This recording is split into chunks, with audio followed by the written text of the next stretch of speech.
Yang dikatakan puasa itu apa coba? Enggak, ini latihan jadi ahli fikih. Yang dikatakan puasa itu apa coba? Menahan.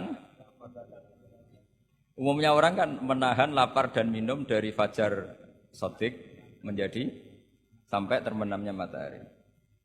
Nah sekarang pertanyaannya kalimat menahan apa? Lapar dan haus itu maknanya itu kan sebetulnya masih salah. Redaksi itu salah. Karena juga nggak boleh hubungan intim, nggak boleh memasukkan apa saja ke lubang dan sebagainya dan sebagainya.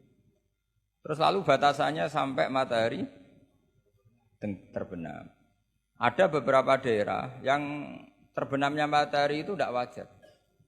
Sampai misalnya siangnya itu 22 jam. Atau kebalikannya, enggak ada matahari terbit, enggak ada matahari tenggelam, kayak di kutub. Sehingga saya berkali-kali bilang, ulama Indonesia itu kenapa alim? Itu ya di antara faktornya itu ada unsur kebetulan. Sehingga dia katakan hoax. Coba kalau kamu jadi ulama di kutub, terus cerita, baca takrib di sana. Awal waktu sholat subuh itu dimulai dari Tulu'ul Fajri Shadiq sampai terbitnya matahari. Orang kutub mesti tertawa-tawa, mataharinya mana bah? Gitu. Waktu zuhur adalah ketika matahari agak tergelincir ke arah barat dari garis tengah. Wah yang bener aja. Tidak ada matahari kok semua ukurannya matahari.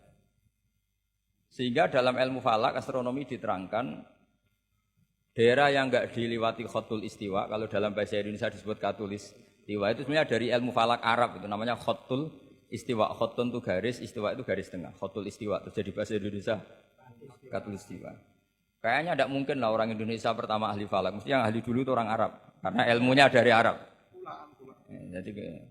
Jadi dari kulaan terus dijadikan bahasa sendiri apa? Katulistiwa. Karena kita ngaji di Indonesia, kebetulan Indonesia termasuk daerah yang dilewati apa? Katulistiwa. Sehingga waktu kita normal, trennya ya 12 sama berapa? 12.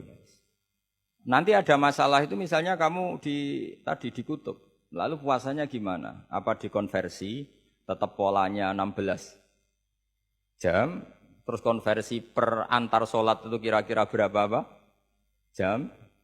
Taruh saja misalnya kamu sudah zuhur jam 12, ya trennya asarnya ya jam 3. Kan nggak mungkin habis zuhur jam 12, asarnya jam 1. Karena polanya tafawutnya antara zuhur dan apa? Asar itu 3 jam. Setelah zuhur sama asar sama maghrib polanya juga 3 jam. Maka yang seperti ini mau tidak mau harus ada pengecualian. Ketika Rasulullah misalnya ngendikan waktu asar itu